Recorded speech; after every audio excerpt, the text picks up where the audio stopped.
Hello guys, इस movie में कहानी दिखाई गई है एक ऐसी औरत की जिसका पति जंग में घायल हो जाता है और उसके बाद वो उसकी शारीरिक जरूरतों को पूरा नहीं कर पाता और इसीलिए वो अपने नौकर के साथ ही अपनी जरूरतों को पूरा करने लग जाती है। मूवी की स्टार्टिंग में हम लीजा नाम की एक खूबसूरत लड़की को एक पार्टी में देखते हैं जिसके पास एक आदमी आता है जिसका नाम रॉबिन होता है और वो उससे अप्रोच करने लगता है जिससे वो इम्प्रेस हो जाती है। फिर वो दोनों साथ में डांस करने लगते हैं और अब इनकी ये मुलाकात प्यार में बदल जाती है जिसके बाद ये लोग शादी कर लेते हैं। अब उन दोनों की मैरिड लाइफ काफी अच्छी चल रही होती है, लेकिन रॉबिन एक सिपाही होता है और उसे एक जंग में जाना पड़ता है। वहीं जंग के दौरान रॉबिन घायल हो जाता है और उसे वापस भेज दिया जाता है और रॉबिन के स्वागत में लीजा के साथ सभी लोग खड़े होते हैं। रॉबिन को देखकर लीजा काफी खुश होती है, लेकिन तभी हम देखते हैं कि रॉबिन को व्हील चेयर पे बिठाया जा रहा है। घायल होने के बाद रॉबिन के पेट के नीचे का हिस्सा काम करना बंद कर देता है और रॉबिन सबको थैंक यू बोल के अंदर आ जाता है। और वहीं दूसरी तरफ हम ओलिवर को देखते हैं जो अपनी मंगेतर को लेटर लिख रहा होता है, लेकिन जब वो जंग के बाद घर जाता है तो वो अपनी मंगेतर को किसी और के साथ देखता है और उससे बिना मिले ही वहाँ से चला जाता है। कुछ दिनों बाद ओलिवर रॉबिन के पास काम मांगने आता है। तभी उसे पता चलता है कि ओलिवर जंग में रॉबिन के अंडर ही काम कर रहा था। रॉबिन इससे काफी खुश होता है और वो उसे उनके पक्षों का ख्याल रखने का काम दे देता है। फिर एक दिन रॉबिन अपनी बीवी लीजा के साथ ओलिवर के पास जाता है। वो उस जंगल में एक कॉटेज में रहा करता था और पक्षियों की देखभाल करता था। वहाँ पहली बार लीजा ओलिवर को देखती है और वहाँ से वापस आते वक्त लीजा ओलिवर को इशारा देती है, लेकिन वो उसे समझ नहीं पाता। अगले दिन एक मेड लीजा के पास आती है और वो उससे कहती है कि ओलिवर अपने कॉटेज की चाबी मांग रहा है। इस पर खुद लीजा उसके पास उसे चाबी देने जाती है और जब वो वहाँ पहुँचती है तब ओलिवर उससे ढंग से बात नहीं करता और उसे कहता है कि आपको ये तकलीफ उठाने की जरूरत नहीं थी और लीजा को उसके ऐसे बिहेवियर पर गुस्सा आ जाता है और वो वहाँ से चली जाती है। अगले दिन ओलिवर लीजा को एक लेटर लिखता है जिसमें वो अपने बर्ताव के लिए माफी मांगता है।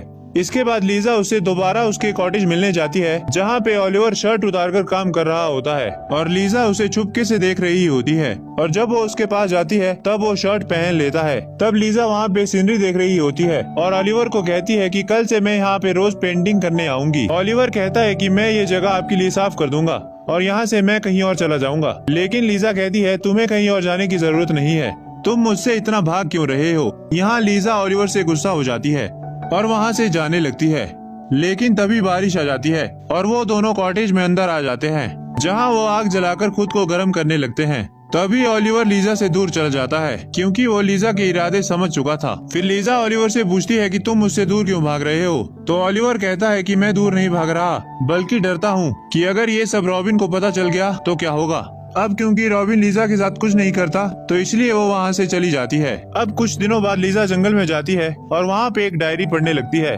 लेकिन तभी उसे ओलिवर की काम करने की आवाजें आती है और वो तुरंत उसके पास चली जाती है, जहाँ पहुंचकर वो छोटे चूजों को देखती है और उनको देखकर रोने लगती है क्योंकि वो भी बच्चा चाहती थी, लेकिन उसका पति तो पैरालाइज्ड होता है।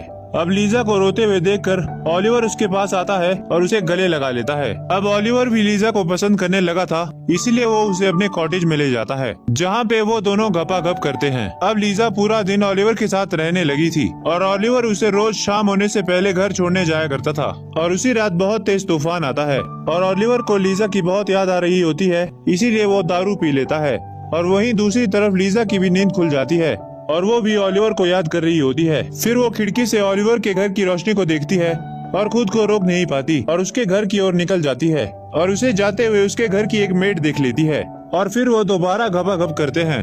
अब लीजा प्रेग्नेंट होती है। एक दिन रॉबिन की मेड ओलिवर के घर आती है और वहाँ पे वो लीजा की डायरी देखती है और उसे पता चल जाता है कि वो बच्चा ओलिवर का ही है। अगले दिन रॉबिन के घर में पार्टी होती है जहाँ पे वो मेड रॉबिन को सब कुछ बता देती है कि लीजा के पेट में ओलिवर का बच्चा है। जिसके बाद रॉबिन लीजा के ऊपर बहुत गुस्सा होता है, जिसके बाद रॉबिन लीजा को तलाक दे देता है और अब ओलिवर और लीजा एक साथ रहने लगते हैं और इसी के साथ ये कहानी खत्म हो जाती है।